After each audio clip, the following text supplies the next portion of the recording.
when I speak to some Mormons, they also claim that the Bible is also in a way has been tampered with as far as we can know.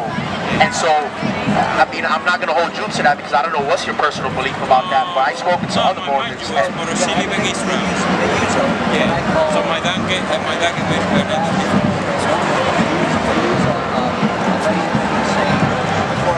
Well, you know, the whole thing is, sir, that in all reality, where you mentioned the Apocrypha, the Apocrypha has never been considered scriptures by the Jews.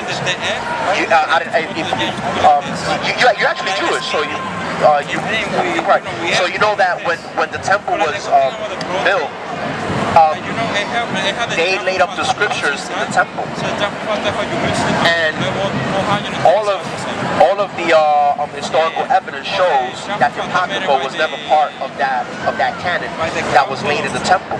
And remember, God is sovereign over His word, and when He gives His word, He lays it clear what is His word and what is not. And you know, to have the Apocrypha out of the actual inspired scriptures throughout history, until because it's never even really been a debate about whether it was scripture until a couple hundred years later after Jesus.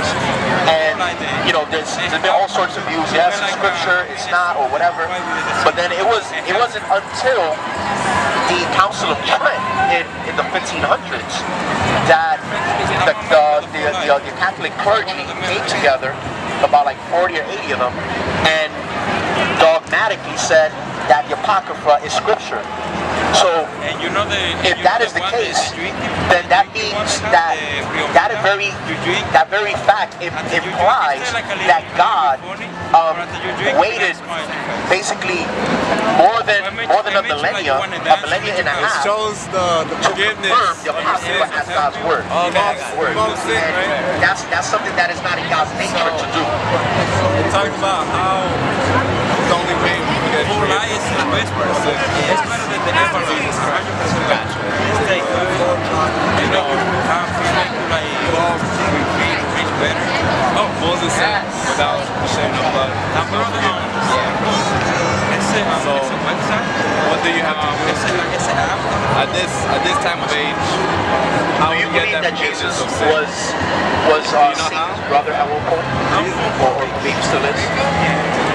I guess that makes sense. You know what The prophets talk about it. That is what your faith believes. Yeah, true. Yeah, that's cool. Yeah. Do you know about atonement? Yeah. Yeah, like basically. Oh, okay. Not so much, but How do you practice atonement? I guess like through talking to God, like through prayer, and then obviously not doing the sin. Yeah. Right. So first you gotta cut out the sin, then you can like work on atonement, I think. Right. I think that's the way. Well, there were many people in the past in the Levitical times who stopped sinning, but then they still needed to go to Yom Kippur, which is the Day of Atonement. Right. No, sure. Yeah, they still needed it. So I fast on Yom Kippur. Right. Yeah. The blood of bulls and goats was necessary, and purifications and all these things, and then even up to the time of Daniel. I don't know if you ever read the prophet Daniel. In Daniel 9, he actually prays to God because he reads Jeremiah. He reads Jeremiah the prophet and notices that they're going to be under Babylonian captivity for 70 years. And he's like, wait a minute, that was about 50 years ago or something like that. What if God changes his mind? Because God can change his mind according to Jonah. Jonah, he was about to destroy Nineveh and then he stopped. So the thing is, like, instead of God changing his mind, Daniel went to God and said, we have sinned, we have transgressed against you. That's why we don't have this temple anymore. Which is part of what we're here for, is because the reason why Solomon said, if the temple is ever taken away from us, it's because we have sinned or we have transgressed.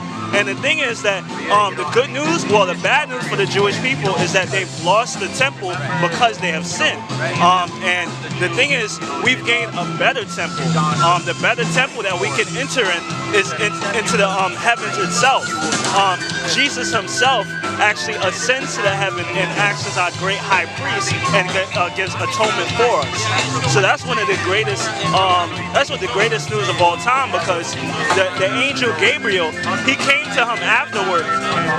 The angel Gabriel came to him after and said, "You've been exiled for 70 years, but I'm telling you that you're going to be, you're going to have 70 plus 70 weeks. The weeks mean years, so he meant 490 years after this, after a certain time. Now he says 69 sevens. In other words, 483 years after y'all build the wall again, I'm going to send Moshiach and you're going to reject him." This is actually talking about the time of Nehemiah. I don't know if you ever read that scripture. That's also in the Tanakh. So in the Tanakh, there was a time in Persia when they was rebuilding the wall, and the Persian governor and king, he actually allowed them to do it, but everybody around got jealous. It was like, oh man, these are the same people that killed us a while ago, hundreds of years ago. They kept killing us, and our forefathers, all these great men, have died by these evil men. And you know, they kept slandering the Jews. And look, this is why we don't slander, because y'all the foundation of our faith. But anyway, so the thing is, after he started to when they built the wall, God said after this point, 483 years after this, 450 BC, when you add 483 to that, that's 33 AD. Who died at age 33? I don't know. So they don't like. I feel like I should know this. Jesus died at 30. Oh, and then he was resurrected. Yeah. So 450 BC. That's when the time of Nehemiah happened, and the angel Gabriel said 483 years after this, that's when Moshiach will come and die. Jesus came and died at 33 AD. You see how that works? Yeah, that's in the Tanakh. So and it's a shame that, like, this is good news, that we can receive atonement through faith in Jesus Christ. That's the Moshiach. So what do you think about that? I don't know, it's cool. I mean, I like the idea. Yeah. First of all, I definitely want to atone for my sins. Yeah. I don't know, I got some thinking to do, I guess. Yeah. Anyways, nice to meet you. Yeah, nice to meet you too. We gotta get going, but it was Okay. nice to meet you. Okay.